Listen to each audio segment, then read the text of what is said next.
The Assembly will continue its consideration of Agenda Item 8 entitled General Debate.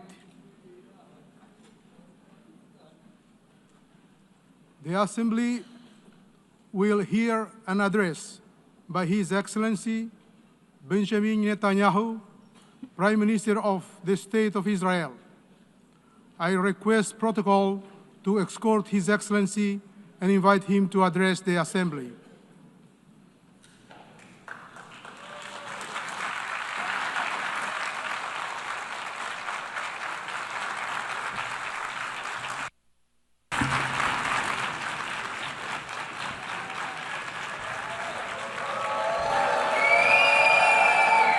Please, order in the hall. Please, order in the hall.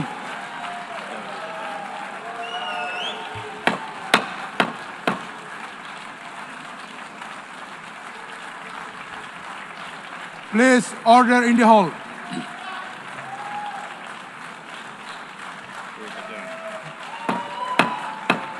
Please, order in the hall.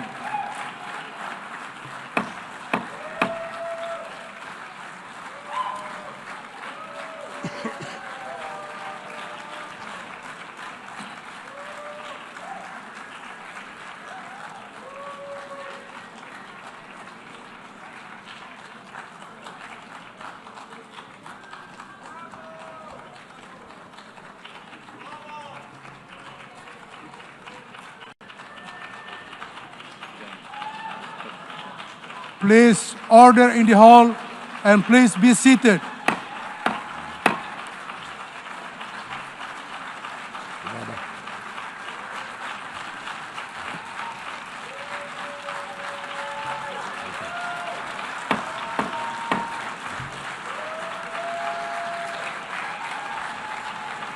Please, order in the hall.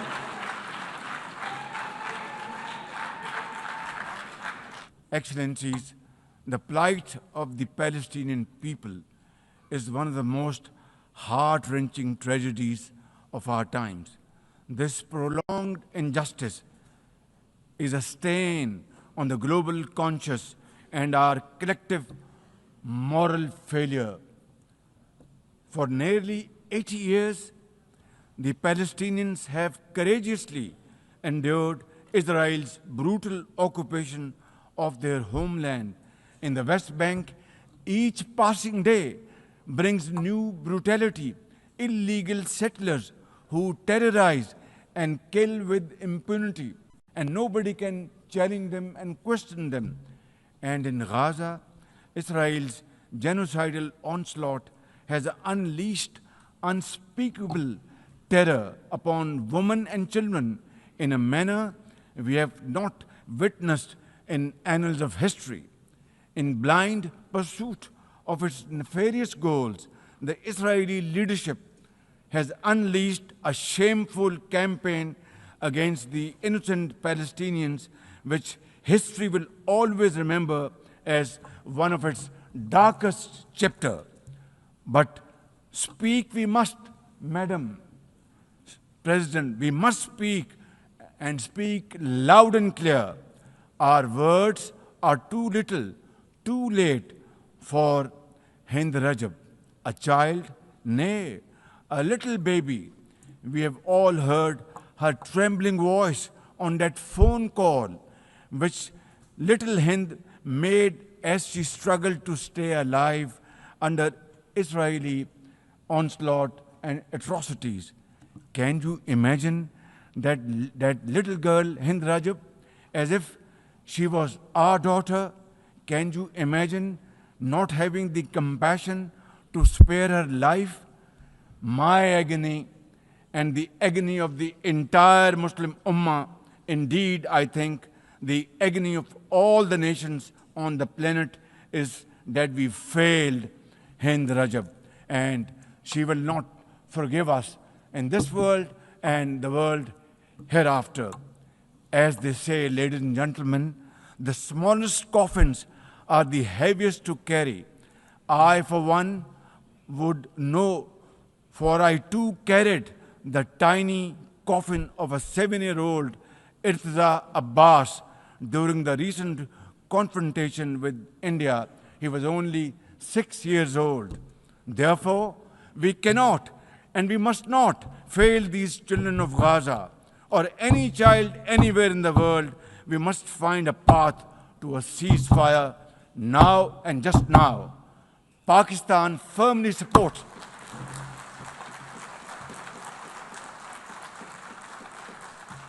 President, come now to Gaza, a catastrophe of the most monumental and consequential kind.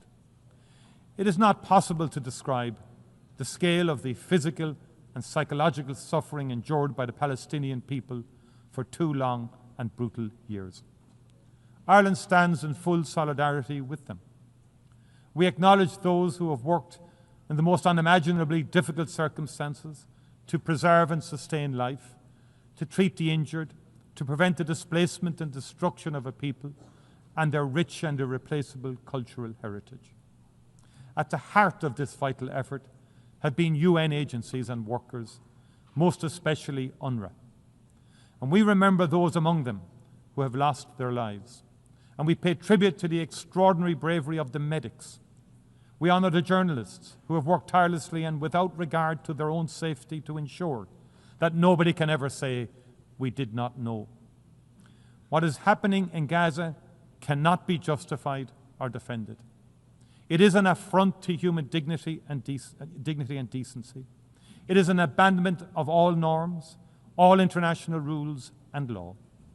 We are witnessing hunger being used as an instrument of war. Babies starving to death while aid rots at the border. People shot while desperately seeking food for their families. The deliberate targeting and destruction of schools, hospitals, mosques, cultural institutions.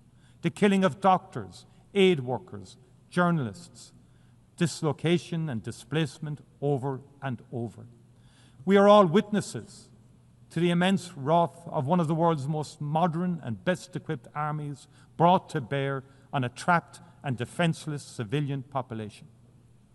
Last week, the Independent International Commission on the Occupied Territories called it out for what it is. Having examined carefully Israel's conduct of the war since 2023, as well as the actions and statements of senior Israeli military and political figures, it concluded that Israel is responsible for the commission of genocide in Gaza. Genocide, the gravest of crimes in international law. All signatories of the Convention on Genocide are obliged to act to prevent and to punish it. We cannot say we were not aware. In January of last year, the ICJ put all states on notice of the plausibility of the State of Israel committing genocide in its military operations in Gaza. And the court has been clear. Where state parties are able to contribute to the prevention of genocide, they are obliged to employ all means reasonably available to them so as to prevent genocide as far as possible. As Navi Pilar, chair of the Independent Commission, said last week, the prevention of genocide is not a matter of discretion of states. It is a legal and moral obligation, and it admits no delay. All members of this United Nations must reflect on what more they can do. And I especially call on those who have influence to use it urgently to maximum effect. I call on those who have provided and who continue to provide Israel with the means necessary to prosecute its war to reflect carefully on the implications of their actions and the consequences for the Palestinian people. There cannot be business as usual in the face of genocide. As Navi Pilar has made clear, to do nothing is not neutrality, it is complicity. Ireland has intervened in the South African case at the ICJ. We have recognized the state of Palestine. We are legislating against the import of goods from the occupied territories. We will act to prevent those members of the government of Israel who have been instrumental in fomenting the unfolding disaster in Gaza from entering our country. We will continue to work with like-minded partners across the world to bring this human catastrophe to an end. There must be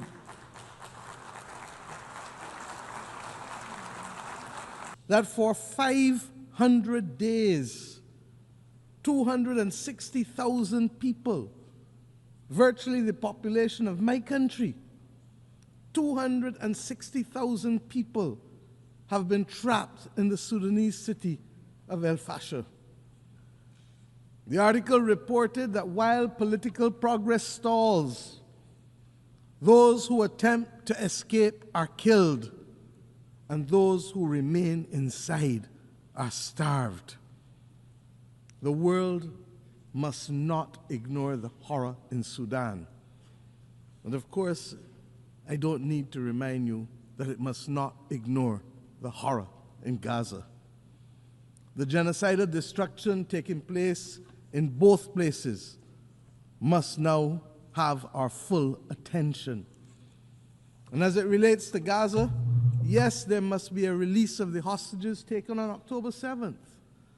But we have now gone to a point where all of our human sensibilities are offended by the continuous and disproportionate attacks on the Palestinian people and the failure to allow access by the international community to the survivors for the provision of humanitarian aid. The survivors are entitled, my friends, to use the words of Bob Marley. How can you be sitting there telling me that you care, when every time I look around, the people suffer in the suffering in every way, in everywhere? My friends, it calls to mind the Roman historian Tacitus, who quoted a Scottish chieftain fighting against the military might of the Roman Empire. And I mention only the last two sentences. They plunder, they butcher, they ravish, they make it desert and call it peace. They make it desert and they call it peace. The real tragedy of war is that these children, when they become grandparents, will still be answering the innocent questions posed by their grandchildren 70, 80 years from now as to how they lost their limbs. Granny, how did you lose your leg? And when they answer, we run the risk that the violence and hate will be perpetuated for another 2 to 3 generations. Must keep the strongest possible pressure on the Russian economy to force the Russian government to see sense and engage in genuine and constructive dialogue. Slava Ukraini. So too, must there be an immediate and permanent ceasefire in Gaza. The suffering of so many thousands of innocent civilians must come to an end now. It must come to an end now. Yes, the remaining hostages must be released immediately by Hamas. International humanitarian aid must be allowed to flow in Gaza without impediment. It is so morally wrong and inhuman that so many innocent people are dying of hunger and severe malnutrition. These atrocities must stop now. We cannot allow the further killing of thousands of innocent people, babies, children, youth, the elderly, and the frail to continue and turn our heads the other way because of improper considerations. We cannot remain silent. Decisive and effective action needs to be taken without any further delay. I cannot bear to see anymore the physical and psychological pain and suffering in the eyes of the young children we bring over to Malta from Gaza to give them a better future. Children, young children with mutilated bodies who are supposed to be celebrating the innocence of their youth and the best period of their lives. The parents who have lost their young children. And I ask, why? When leadership should be about humanity and empathy, and not about who can inflict maximum damage to win a war. or wipe out a nation or its people. I was proud this week to stand with other world leaders and add Malta to the growing list of allies recognizing Palestinian statehood. After